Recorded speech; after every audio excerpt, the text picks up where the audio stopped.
She stood in the center of the ballroom, clutching a glass of cheap water, while the woman in the red Valentino gown laughed in her face. "Look at her," the mistress sneered, clinging to the husband's arm. "She looks like she's here to clean the floors, not attend the gala." The crowd giggled. The husband looked away, ashamed of his own wife. But what none of them knew, what even the husband didn't know, was that the crying woman in the grey dress wasn't just a housewife. She was the sole heiress to the Wellington Empire, and the helicopter landing on the roof wasn't for the keynote speaker. It was for her. The invitation sat on the marble kitchen island like a declaration of war. It was heavy, cream-colored cardstock with gold leaf embossing, the 15th annual Obsidian Charity Gala at the Plaza Hotel. Arnold stared at it, her fingers trembling slightly as she traced the calligraphy. For 5 years, she had been Arnold Archer, the quiet, dutiful wife of Robert Archer, a rising executive at a mid-tier logistics firm in Chicago. She wore sensible shoes, bought her clothes off the rack at Macy's, and cooked dinner every night at 6 p.m. She had made herself small so that Robert could feel big. She had hidden everything. The trust funds, the private islands in the Mediterranean, the fact that her maiden name wasn't just Smith, but Wellington Smith, a name that opened doors at the White House and closed deals on Wall Street. She had buried Arnold Wellington because she wanted to be loved for who she was, not for the billions attached to her signature. "Are you still staring at that?" Robert's voice cut through the air, sharp and impatient. He walked into the kitchen, adjusting his tie, a silk Hermes tie she had saved for 3 months to buy him for his birthday. He didn't even look at her. He was looking at his reflection in the oven door, checking his hair. "It's tonight, Robert," Arnold said softly. "You said we would go together." Robert sighed, a sound that had become all too familiar lately, a mixture of exhaustion and annoyance. "Arnold, look at you. You're wearing a t-shirt with a stain on it. The Obsidian Gala isn't a PTA meeting. It's the biggest networking event of the year. My boss, Mr. Henderson, is going to be there. Potential investors, high net worth individuals." "I have a dress," Arnold whispered. "That grey thing you wore to my sister's wedding 3 years ago." Robert scoffed, finally turning to look at her with a critical eye. "It's outdated, Arnold. You don't fit in that world. You're domestic, simple." Simple. The word stung more than a slap. "Besides," Robert continued, grabbing his car keys, "I'm meeting Jessica there beforehand. She's helping me network. She knows how to work a room. She's bringing a +1 for appearances, so I don't need you to tag along and look uncomfortable in the corner." Jessica. The name hung in the air like a foul odor. Jessica Vane was Robert's new assistant director of marketing. She was 24, blonde, ambitious, and had an appetite for expensive things that she couldn't afford on her salary. Arnold had seen the texts pop up on Robert's phone late at night. "Can't wait for the meeting. You left your watch at my place." Arnold wasn't stupid. She was just heartbroken. "I'm going, Robert," Arnold said, her voice shaking but firm. "I'm your wife. If you are receiving the Executive of the Year nomination, I should be there." Robert laughed. It was a cold, dry sound. "Fine. Do what you want. But don't expect me to babysit you. And for God's sake, try not to embarrass me." He slammed the door as he left. Arnold stood in the silence of the kitchen. She looked down at her hands. No manicure. A simple silver band on her finger. She had played the part of the struggling, supportive wife perfectly. She had cooked his meals, ironed his shirts, and comforted him when he was passed over for promotions. She had dimmed her own light so he wouldn't be blinded. But tonight, the dimming switch was broken. She walked to the hallway closet. Way in the back, behind the winter coats and the vacuum cleaner, was a locked safe. She keyed in the code, her late father's birthday. The heavy door clicked open. Inside, there wasn't just cash. There was a phone she hadn't turned on in 5 years. A black, heavy-duty smartphone with a singular number saved in the speed dial. She picked it up and pressed the power button. It hummed to life.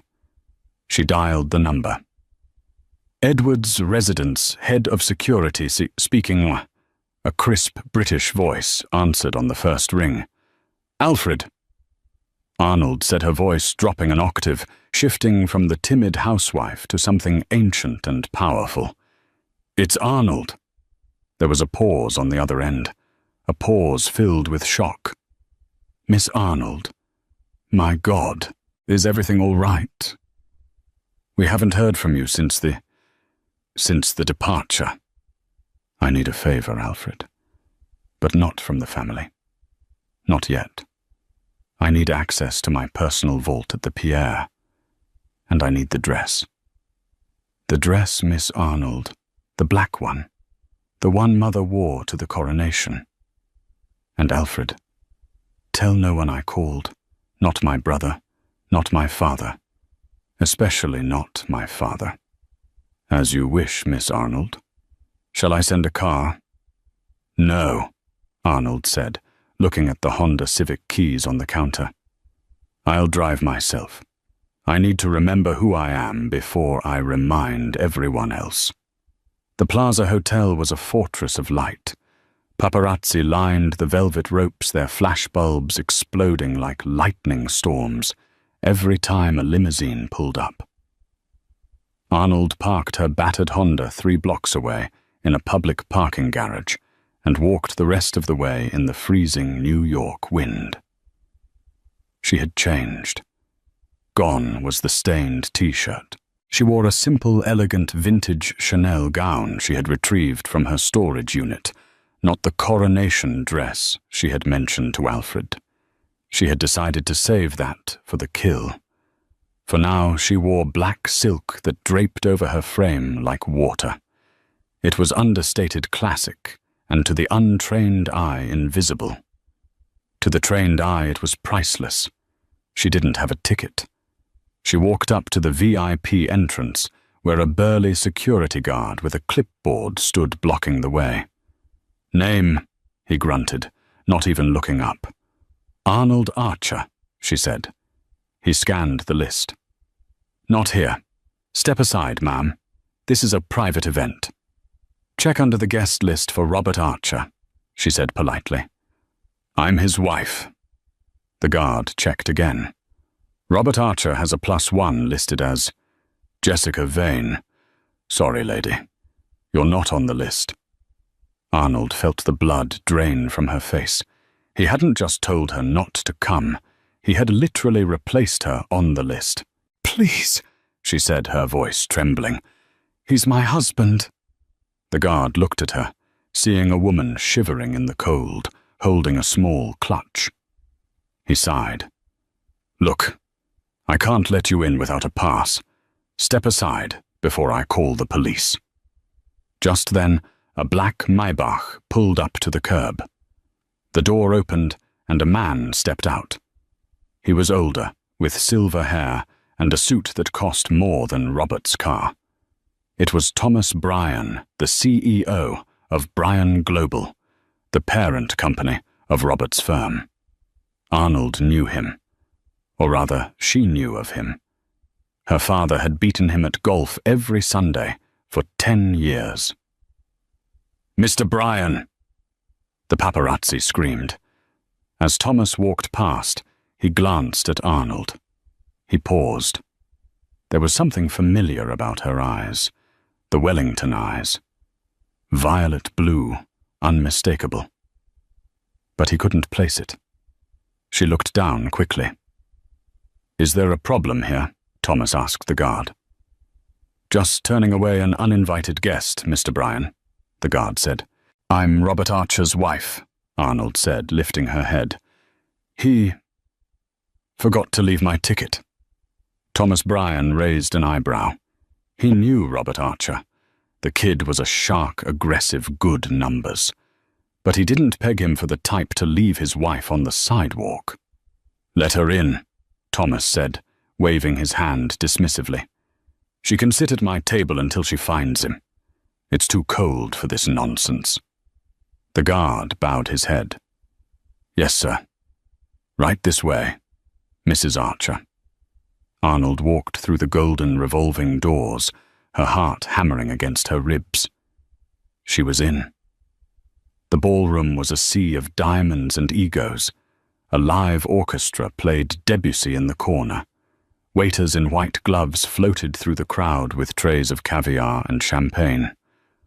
Arnold scanned the room looking for Robert. It didn't take long. He was near the ice sculpture, laughing loudly. He held a crystal tumbler of scotch in one hand. His other hand was resting possessively on the lower back of a woman in a screamingly bright red dress.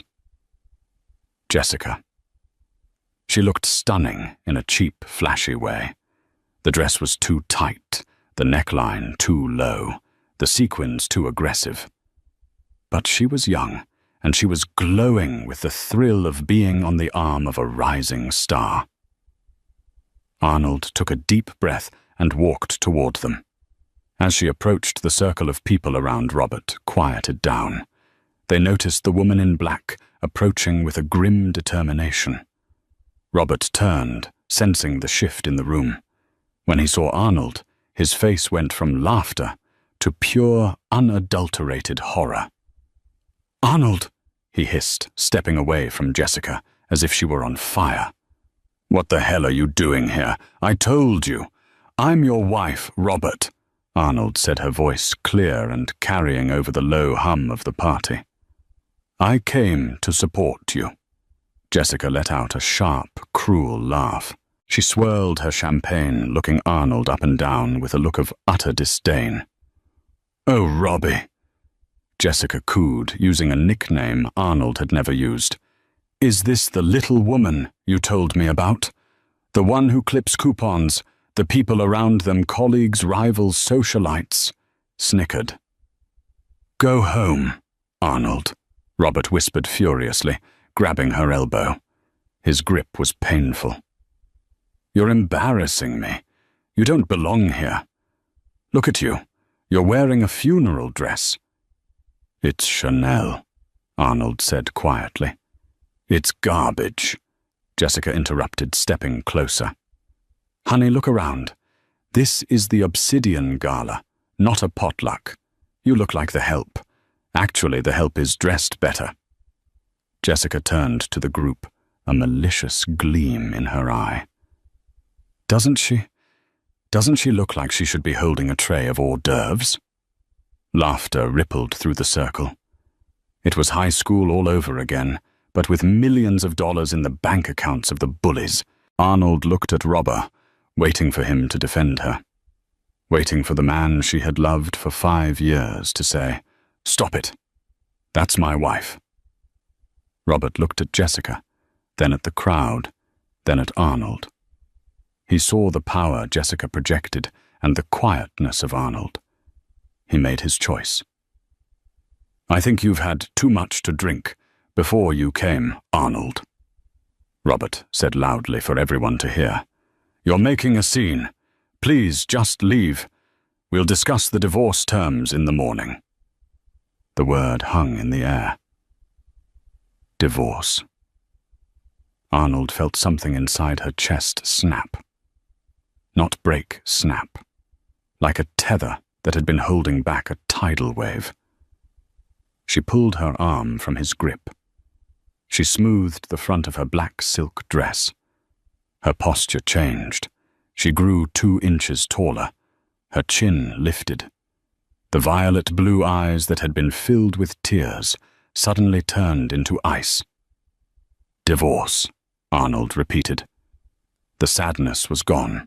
Her voice was now a cold, aristocratic drawl that sounded nothing like the housewife from Chicago. "You want a divorce, Robert?" "Yes," Robert sneered, emboldened by Jessica's hand on his arm. "I need a partner who fits my future, not an anchor from my past. Very well, Arnold said. She reached into her small clutch and pulled out her phone, the black one. What are you doing calling a cab? Jessica laughed. No, Arnold said, dialing a number. She put the phone to her ear, staring dead into Robert's eyes. I'm calling the owner of the building. Robert rolled his eyes. You're delusional. The plaza is owned by a conglomerate. Hello, Alfred, Arnold spoke into the phone. Yes, initiate Protocol Wellington 1. We are securing the venue. She lowered the phone. Suddenly the music stopped. The lights in the ballroom flickered and then went to full brightness, killing the romantic ambiance. The heavy oak doors at the main entrance slammed open with a boom that shook the floor. 12 men in tactical suits walked in. They weren't police. They were private military contractors. On their chests was a crest, a golden lion holding a sword. The room gasped. Security guards moved to intercept, but the men in suits simply held up a hand, and the hotel security backed down immediately. They knew that crest. A man in a tuxedo walked in behind the security team. He was tall with broad shoulders and a face carved from granite.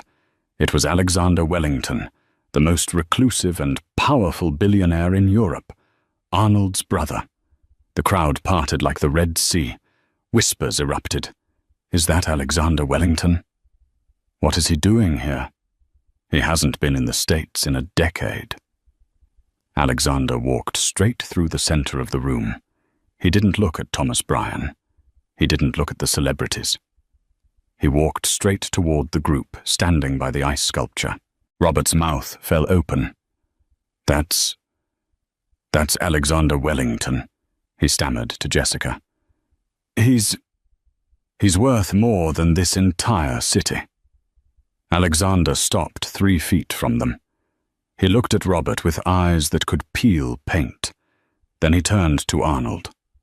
The room held its breath. Was he going to have her removed?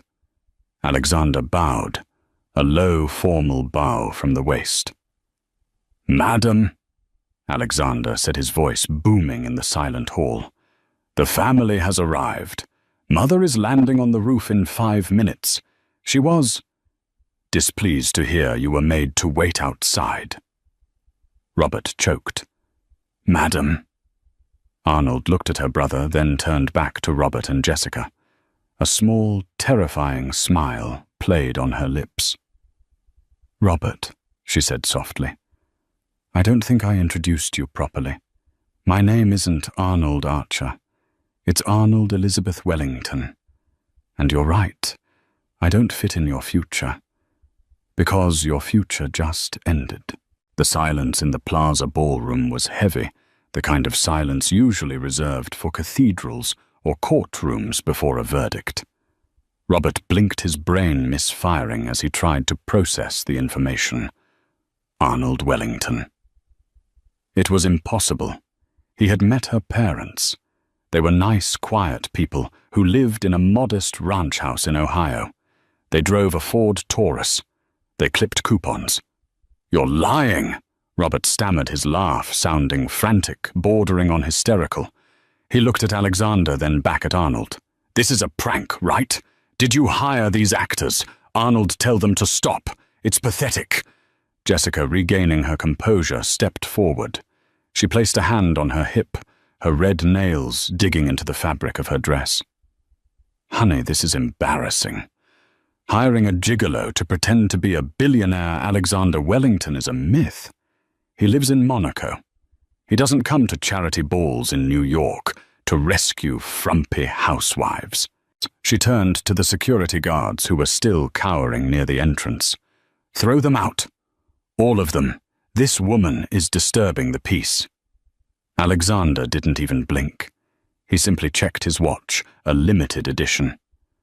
Patek Philippe Grandmaster chime that cost more than the entire building they were standing in. 3, 2, 1, Alexander counted down softly. A low thrumming sound vibrated through the floorboards. It grew louder, shaking the crystal chandeliers above. The guests looked up in alarm. The sound was distinct, the rhythmic chopping of rotor blades. "Is that a helicopter?" someone whispered. "On the roof." Another guest gasped. "The plaza doesn't allow rooftop landings for civilians." "We aren't civilians," Alexander said coldly. The elevator doors at the far end of the ballroom dinged. Not the guest elevators, the private service elevator reserved for royalty and heads of state. The doors slid open. 2 more bodyguards stepped out, followed by a woman who sucked the air out of the room. Eleanor Wellington was 70, but she looked ageless. She wore a gown of midnight blue velvet, holding a cane topped with a diamond the size of a golf ball. Around her neck sat the Wellington sapphires, a necklace last seen in a museum in London. She walked with a limp, but it only added to her menacing aura. She marched across the floor, the crowd parting instantly. Thomas Bryan, the billionaire CEO, who had let Arnold in, immediately bowed his head as she passed. "Lady Eleanor," Thomas murmured respectfully. "Thomas," she acknowledged without stopping. "You look tired. Sell the yacht. It's stressing you out." She stopped in front of the frozen trio, Arnold, Robert, and Jessica. Eleanor ignored the other 2 completely. She looked at her daughter. She reached out a gloved hand and touched Arnold's cheek. "You look thin, darling," Eleanor said, her voice like crushed velvet. "And this dress, it's vintage, but it's black. Are we in mourning?" "In a way, Mother." Arnold said, her voice steady now. "I'm mourning the last 5 years of my life." Eleanor's eyes narrowed. She finally turned her gaze to Robert. It was like a spotlight turning on a cockroach. "So," Eleanor said, "this is him." Robert swallowed hard. He recognized the woman. Not from real life, but from the Financial Times and Forbes. She was the Iron Duchess of venture capital. "Mrs. Wellington," Robert stuttered, holding out a sweating hand. I didn't know. Arnold never said." Eleanor looked at his hand as if it were covered in slime. She didn't take it. "Of course she didn't," Eleanor said. "We have a family rule, Mr. Archer. When our children marry, they must live without the family fortune for 5 years, to ensure their partners love them for their souls, not their bank accounts. Arnold chose to live simply. She chose to cook your meals. She chose to clean your home." Eleanor leaned in, her voice dropping to a terrifying whisper. "She passed her test. You, however, failed yours spectacularly." Jessica, realizing her grasp on the situation was slipping, tried to pivot. She flashed a bright, fake smile at Eleanor. "Lady Eleanor, what an honor. I'm Jessica Vane. I'm actually the one who organized Robert's schedule tonight, so he could be here to accept his award. We were just helping Arnold understand that she was a bit underdressed." Eleanor turned her gaze to Jessica. She looked at the red Valentino dress. "It's a knockoff," Eleanor stated flatly. Jessica gasped, clutching her chest. Excuse me. This is authentic." "The stitching on the hem is wrong," Eleanor said, bored. "And the shade is sunset red. Valentino discontinued that shade in 2019 because it looked cheap under fluorescent lighting. You are wearing a clearance rack mistake, my dear, which I suppose matches your personality." The crowd erupted in hushed giggles. Jessica turned beet red. "Now," Eleanor said, tapping her cane on the floor, "I believe there is an award ceremony to interrupt."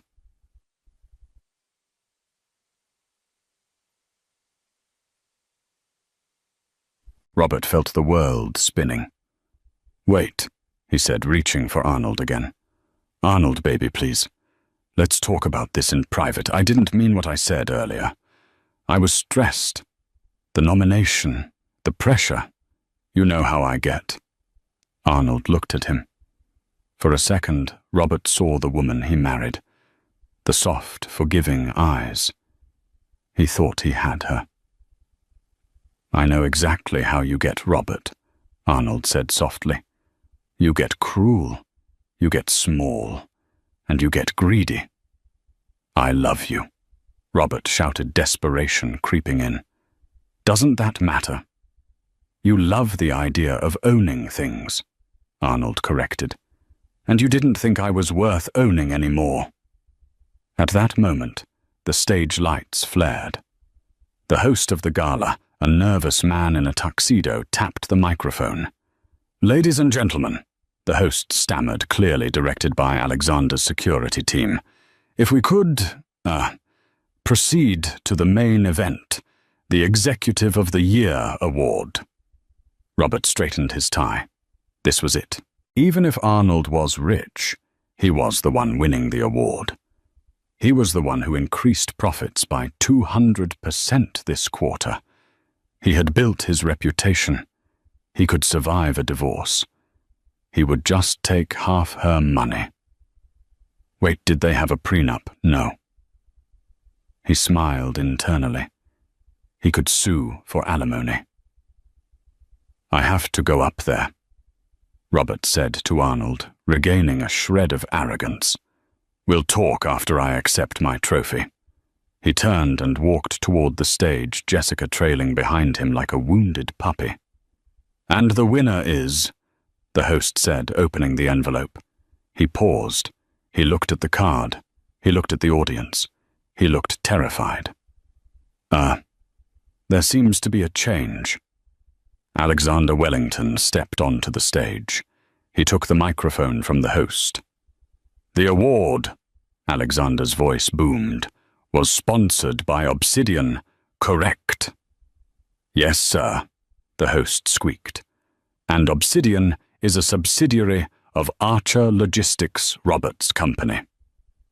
"Yes, sir. And Archer Logistics," Alexander continued, looking at his phone, "was a publicly traded company as of this morning." Robert froze at the bottom of the stage stairs. "Was at 4:45 p.m. today," Alexander announced, projecting a graph onto the giant screen behind him. "A holding company known as Lionsgate initiated a hostile takeover of Archer Logistics. We bought 51% of the controlling stock." The crowd gasped. Lionsgate was the Wellington family's private equity firm. "Meaning?" Alexander smiled, a shark baring its teeth. "I am now the owner of the company you work for, Robert." Robert's knees buckled. He grabbed the railing. "And as the majority shareholder," Alexander continued pacing the stage, "I decided to audit the books immediately. Imagine my surprise when I found some irregularities." Another slide appeared on the screen. It was a series of credit card statements and hotel invoices. Company funds used for a suite at the Four Seasons. Unauthorized jewelry purchases from Cartier. A lease on a Porsche Cayenne. Alexander read the list. All listed under client entertainment, but the recipient wasn't a client. Alexander pointed to Jessica, who was standing at the foot of the stage. It was Miss Jessica Vane. The room exploded into murmurs. Phones were out. People were recording. This was a massacre. "Embezzlement," Alexander said casually. "Corporate fraud. Tax evasion. It's a felony trifecta, Robert." Robert turned pale green. There's an explanation." "You're fired," Alexander said. "Both of you. Effective immediately. And my legal team has already forwarded this dossier to the district attorney. The police are waiting at the service exit." Robert spun around to look at Arnold. She was standing with her mother, watching him with an expression of profound pity. "Arnold," Robert screamed, running back toward her. "You can't let them do this. I'm your husband. We have a life together." He tried to grab her hands, but a security guard stepped in, shoving him back. Robert fell to the floor, his expensive suit scuffing on the carpet. "Arnold, please," he sobbed. "I'm sorry, I'll fire Jessica. I'll do anything. Just tell them to stop." Jessica, seeing the ship sinking, tried to distance herself. "He made me do it," she shrieked, pointing at Robert. "He told me it was a bonus. I didn't know it was stolen money." "Quiet, you fool," Eleanor Wellington snapped. Arnold stepped past the guard. She looked down at Robert, who was on his knees, tears streaming down his face. Tears of fear, not remorse. "You wanted a partner who fits your future." Arnold quoted his words from earlier. "You're going to prison, Robert. I don't think I'd fit in there." She reached into her clutch and pulled out her wedding ring. It was a simple band. She dropped it. It hit the marble floor with a distinct ting that echoed in the silence. "You can sell that for your bail money," she said. She turned to her brother on the stage. "Alexander, yes, sister. I'm bored, and I'm hungry. Does the plaza have decent cheeseburgers? For you, they'll fly in cows from Kobe, Japan." Alexander grinned.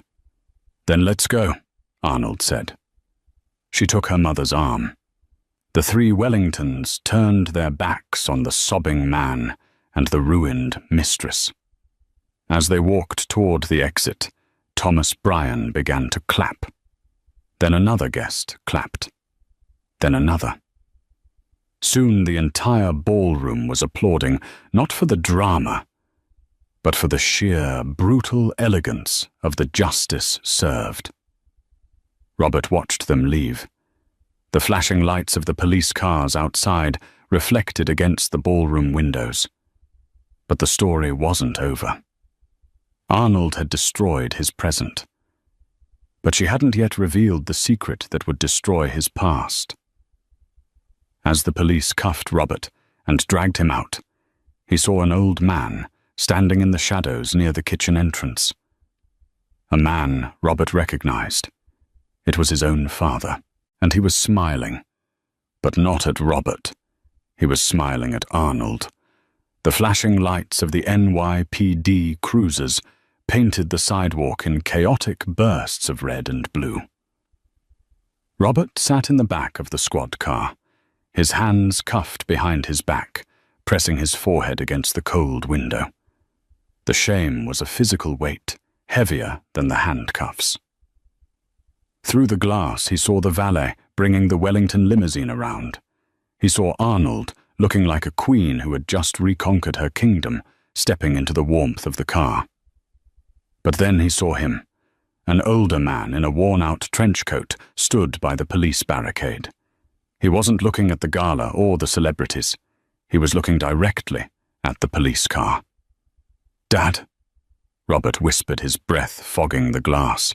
He hammered his shoulder against the window. "Dad, Dad, over here, talk to them. Tell them who I am. Frank Archer, a retired mechanic who had spent his life wiping grease from his fingernails." Saw his son. He didn't rush over. He didn't look worried. He walked slowly, his gait uneven, toward the car. The officer standing guard stepped in front of Frank. "Back up, sir. That's my son," Frank said, his voice gravelly. "I just want a word before you take him to central booking." The officer looked at Frank, then at the sobbing executive in the back seat. "Make it quick. 2 minutes." The officer opened the door. "Dad." Robert lunged forward as far as the seatbelt allowed. "Thank God. You have to call Lawyer Friedman. You have to get the house deed. These people will... Arnold, she's insane. She framed me. She's got these people thinking she's a Wellington." Frank Archer stared at his son. There was no pity in his eyes, only a deep, weary disappointment. "She didn't frame you, Bobby," Frank said quietly. "What? She didn't frame you, and she didn't lie." Frank reached into his pocket and pulled out a pack of cigarettes, tapping one out but not lighting it. I knew who she was the day you brought her home 5 years ago. Robert froze. You knew she was a billionaire? I didn't just know her. Frank chuckled a dry, humorless sound. I used to drive her to kindergarten. The world seemed to tilt on its axis. What are you talking about? Robert whispered. I wasn't just a mechanic, Bobby, Frank said. Before I opened the shop, I was the fleet manager for the Wellington estate in the Hamptons for 20 years. I polished the Rolls-Royces you saw tonight. I fixed the helicopter that landed on that roof. Frank leaned into the car, his face inches from his son's. When you met Arnold at that coffee shop, it wasn't an accident. She was there because she was looking for me. She wanted to say hello to the old driver she remembered from her childhood. She saw you. She liked you. She thought you were charming. So you set me up? Robert accused. No. Frank snapped. I warned her. I told her, Miss Arnold, my boy is ambitious, but he's got a hole inside him. He thinks money makes the man. She didn't believe me. She said she saw goodness in you. She said she wanted to try the normal life experiment, to see if you could love Arnold the person, not Arnold the checkbook. Frank shook his head. I made a deal with her. I promised not to tell you who she was. I wanted to give you a chance to prove me wrong. I wanted you to be the man she thought you were. Tears streamed down Robert's face. Dad, please. Do you know how you got into that fancy college, Bobby? Frank asked relentlessly. My mechanic's salary didn't pay for it. The Wellington Foundation did. An anonymous grant. Do you know how you got your first internship at the logistics firm? Arnold made a phone call. Do you know why you weren't fired 3 years ago when you messed up the Tokyo account? Arnold covered the loss. Robert felt like he was suffocating. Every achievement, every trophy, every moment of pride in his life. It was all her. It was all charity. You didn't build anything, Robert, Frank said, his voice breaking. You were a project supported by the woman you just cheated on with a gold digger in a fake dress. I didn't know, Robert screamed. If I had known, I would have been different. That, Frank said, stepping back and signaling the officer to close the door, is exactly why you failed. The officer slammed the door shut. As the car pulled away, heading toward the dark precinct, Robert turned to look out the rear window. He saw his father take off his hat as the Wellington limousine passed by. Frank bowed his head in respect. Inside the limo, Arnold didn't look back. 3 days later. The conference room at Sullivan & Cromwell, one of the most prestigious law firms in Manhattan, smelled of old leather and fear. Robert sat on one side of the massive mahogany table. He wore an orange jumpsuit.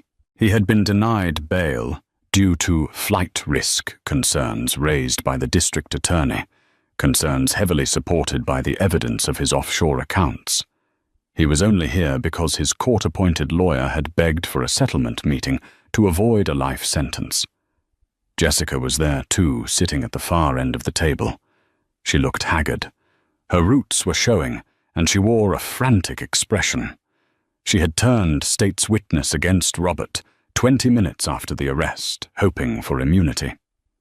On the other side of the table sat Arnold. She wore a white power suit that cost more than Robert's former annual salary. She was flanked by 3 lawyers who looked like they ate nails for breakfast, and terrifyingly, Alexander Wellington sat next to her, peeling an orange with a small knife. Let's make this simple, Alexander said, not looking up from his fruit. We have the embezzlement charges. We have the fraud. We have the adultery. We have the text messages where Robert calls his own mother a burden and Jessica calls Arnold a parasite.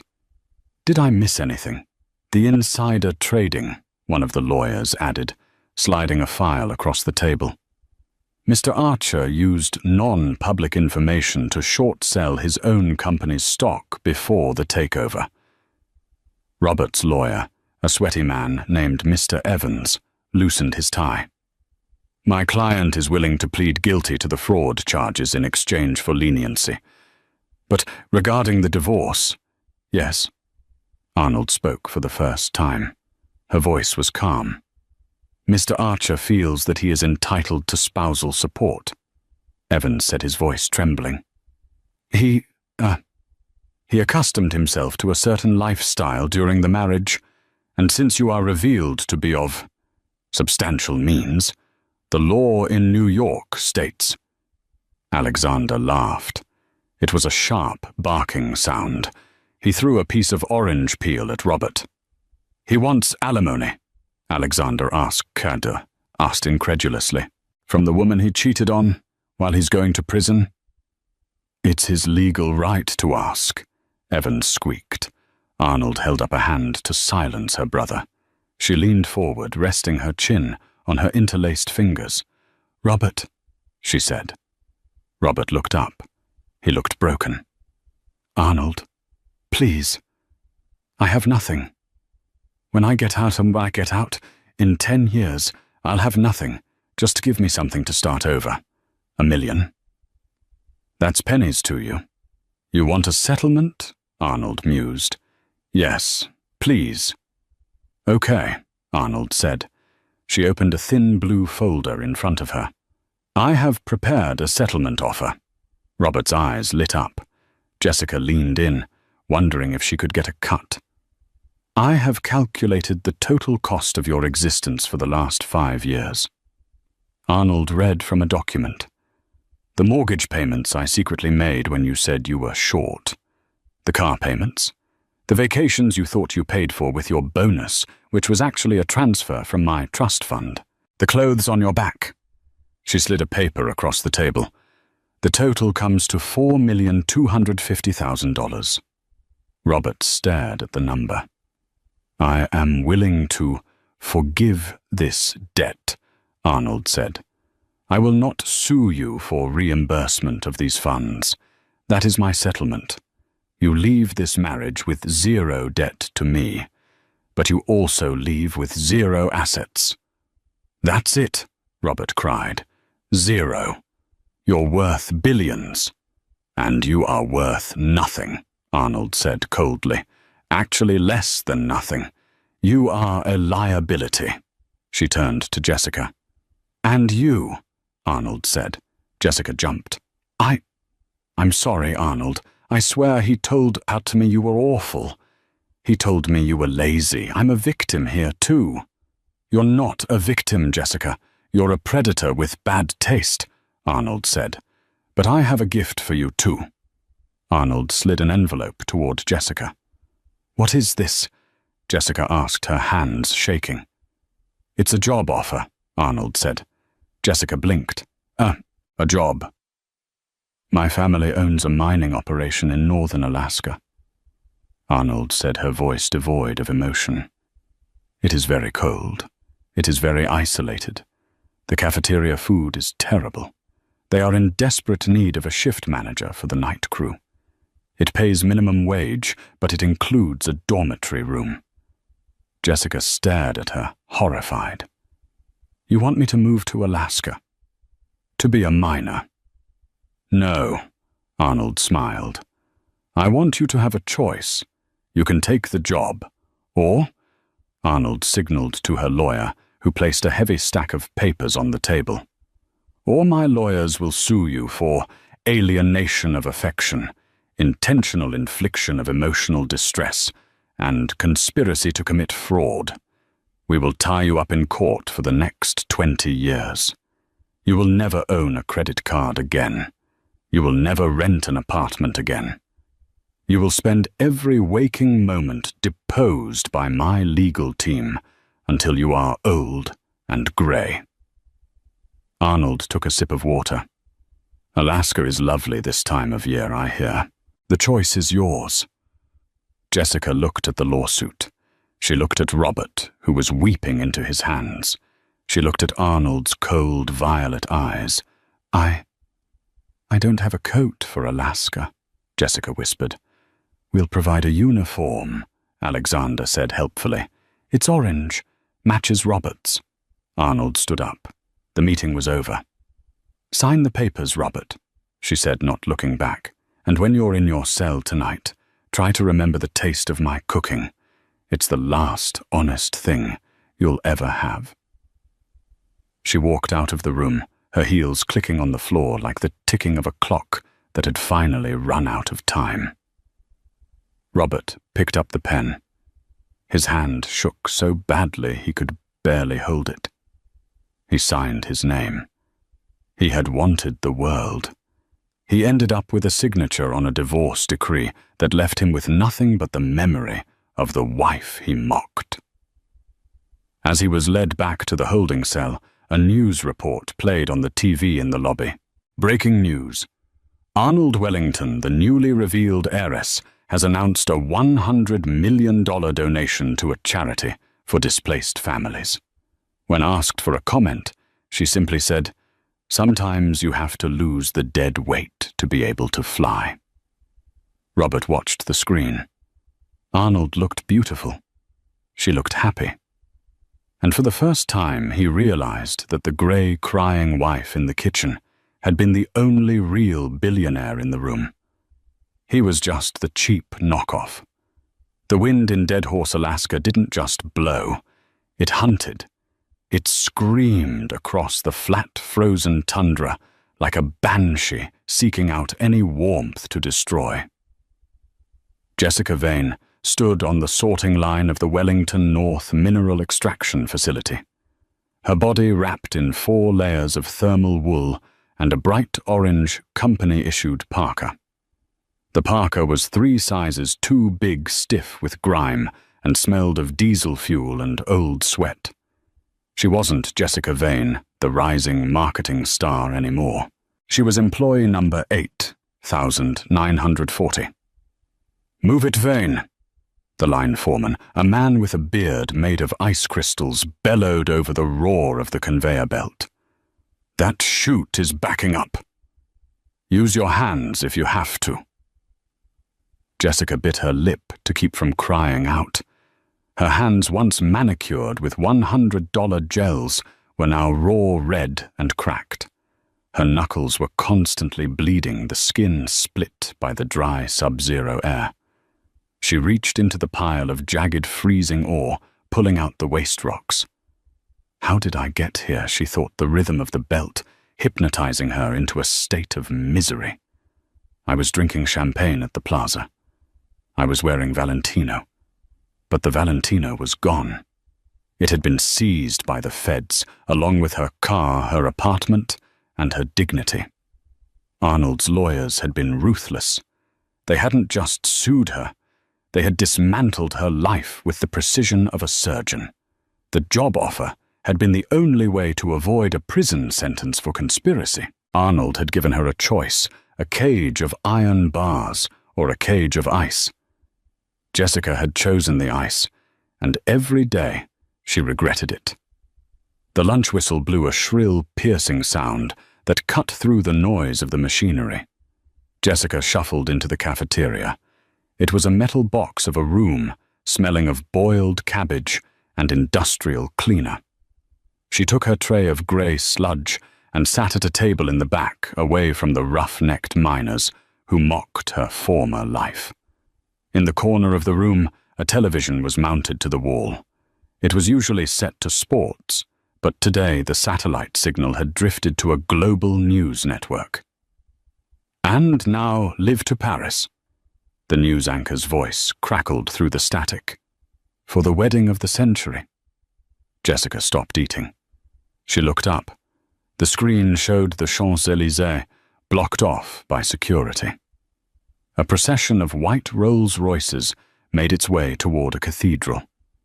The camera zoomed in as the bride stepped out of the lead car. It was Arnold, but not the Arnold Jessica had known. Not the Arnold in the stained T-shirt. This Arnold was a vision of ethereal power. She wore a custom Givenchy gown that looked like it was woven from starlight. Upon her head sat the Wellington tiara, a piece of history worth more than the entire mining facility Jessica was sitting in. Beside Arnold stood a man. He was tall with kind eyes and a jawline that suggested strength without cruelty. The caption on the screen read, "Arnold Wellington to wed Dr. Julian Thorne, Nobel laureate and heir to the Thorne shipping dynasty." "Look at that rock." A miner at the next table whistled, pointing at the ring on Arnold's finger. "You could buy a small country with that diamond." Jessica felt a physical blow to her chest. She stared at the screen, mesmerizingly horrified. She saw Arnold laugh a genuine, head-thrown-back laugh of pure joy. It was a look of total freedom. Jessica looked down at her own hand. It was grey with coal dust, holding a plastic spoon. "She won," Jessica whispered to the empty air. "She took everything. She didn't take it." "Sweetheart," an older female miner named Marge grunted from across the table. "You gave it to her. You bet on the wrong horse, and now you're cleaning the stables." Jessica dropped her spoon.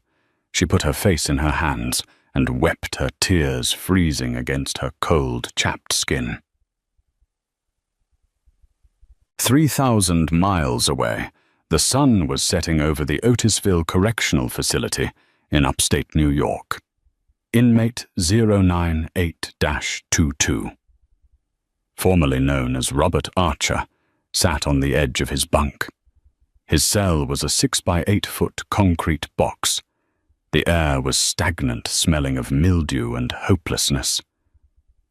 Robert stared at the wall. He had counted the bricks 1,000 times. 412 bricks. He had been the Executive of the Year nominee. He had been a man who commanded boardrooms. Now his biggest decision of the day was whether to trade his fruit cup for a packet of instant coffee. "Mail call," a guard grunted, sliding a single envelope through the slot in the door. Robert stood up slowly. His joints ached. He picked up the envelope. It was from his father. He opened it. There was no letter. Just a clipping from the Wall Street Journal. The headline read, "Wellington Industries acquires Sentinel Corrections in hostile takeover." Robert frowned. He read the article. In a surprising move, Arnold Wellington, CEO of Lionsgate, has purchased Sentinel Corrections, the private firm responsible for managing 5 federal prisons in the New York area. When asked about the acquisition, Ms. Wellington stated she wanted to ensure that rehabilitation is handled with a personal touch. Robert felt a cold sweat break out on his neck. He looked around his cell. He looked at the thin, scratchy wool blanket on his bed. He lifted the corner to check the tag. Property of Wellington Correctional Services. He looked at the bar of soap on his small metal sink. Imprinted into the pink wax was a simple logo W. He looked at the plastic cup he drank water from. On the bottom, manufactured by Wellington Plastics. Robert backed away until his back hit the cold wall. He couldn't breathe. She owned it. She owned all of it. She owned the bed he slept in. She owned the clothes on his back. She owned the walls that held him. He wasn't just in prison. He was in her jar. She had put him here, and now she was keeping him like a pet spider in a glass box. "Archer," the guard yelled, banging on the door. "Inspection time. Stand by your bunk." Robert scrambled to attention. The guard, a burly man with a thick mustache, walked in. He looked around the cell, checking for contraband. "Clean," the guard grunted.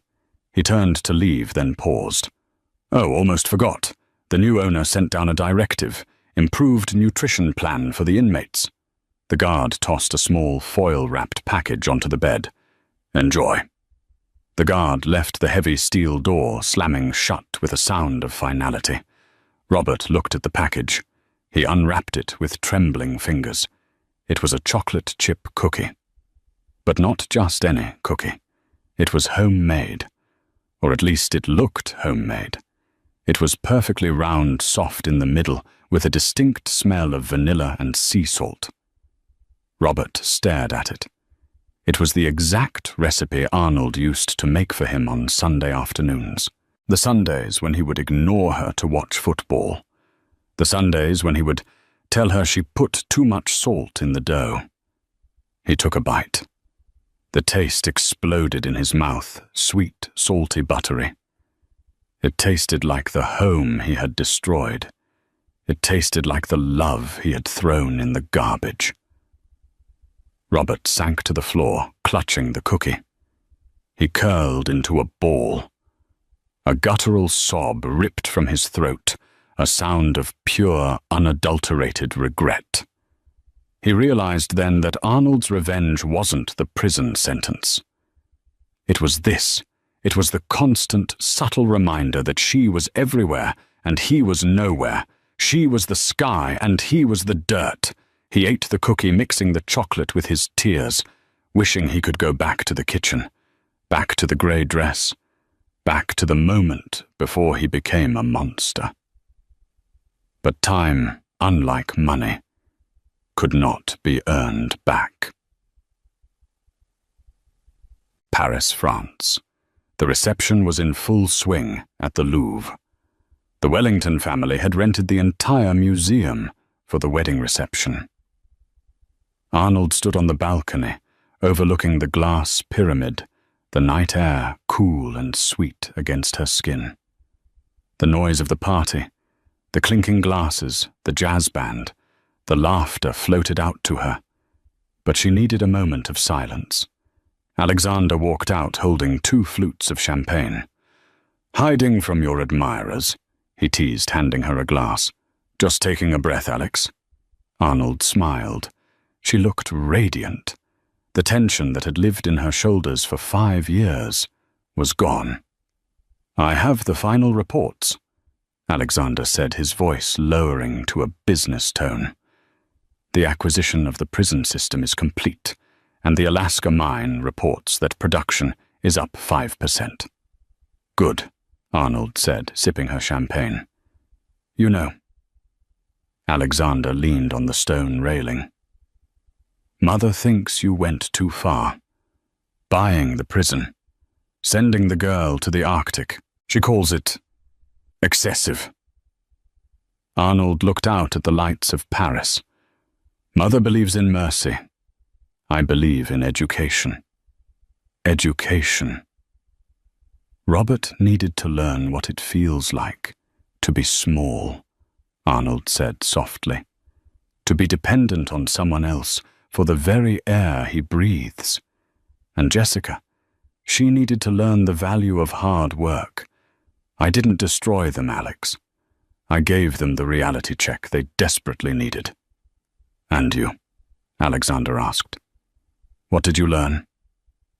Arnold turned to look back inside the hall.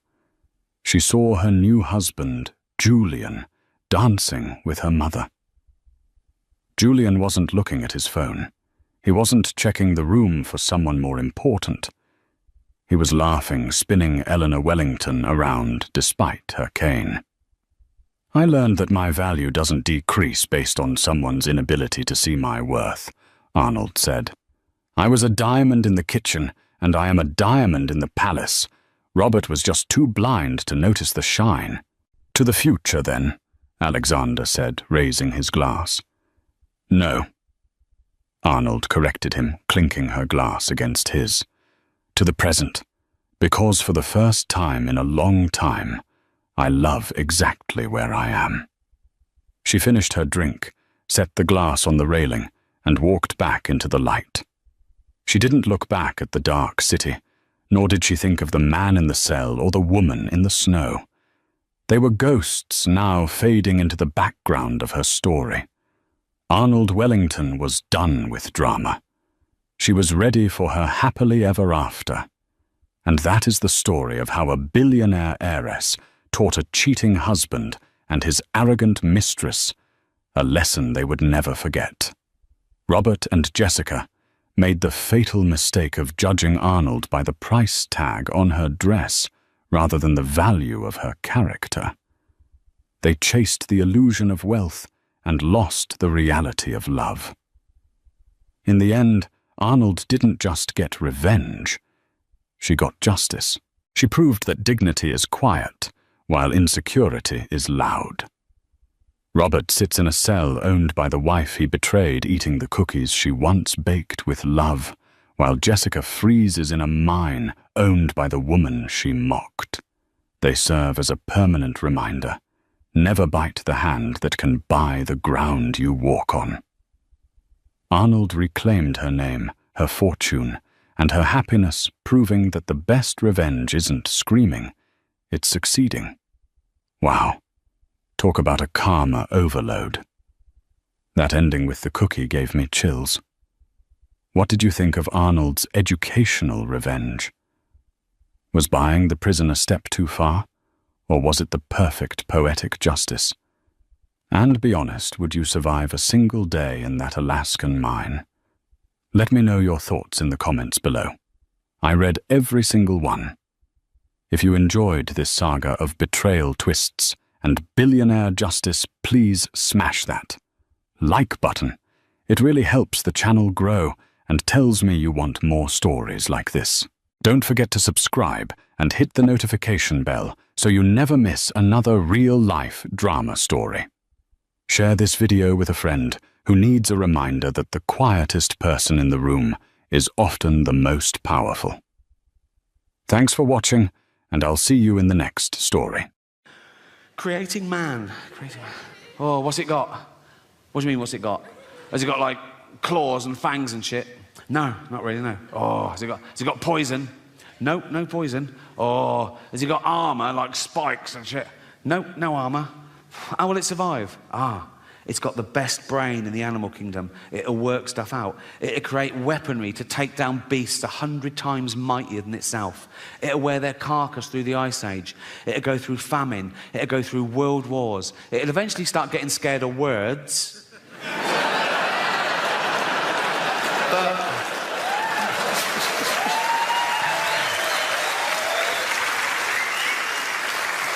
For 10,000 generations, it'll be top dog. Oh. What are they? His testicles. Oh. What are they for? He keeps everything in there. His seed, his DNA. What's DNA? It's like a blueprint for life. It determines what you're like, what sex you are. How many sexes are there? 2.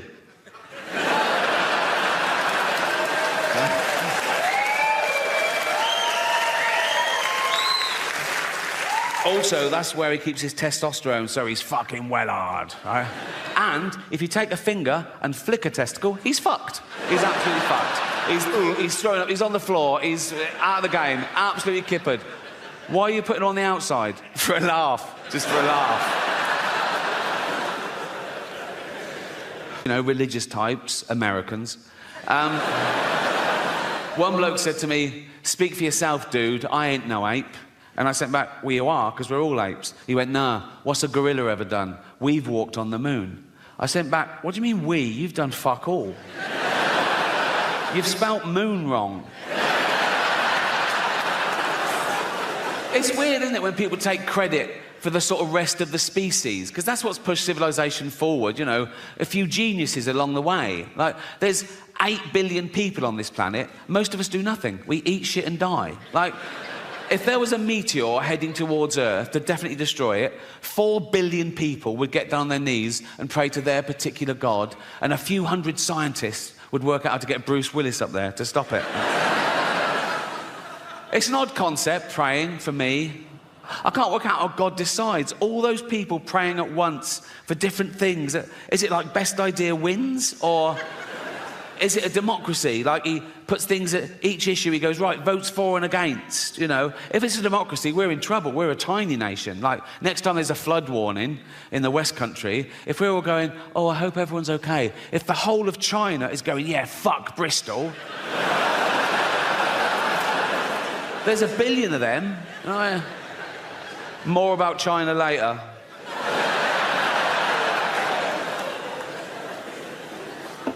But yeah, I've always found praying quite strange. Like, if I bump into a friend or neighbour and I know they've got a little kid and I go, oh, how's so-and-so? And they go, oh, not good. He's in intensive care. We don't know if he's going to pull through, but I pray every night. What I do as an experiment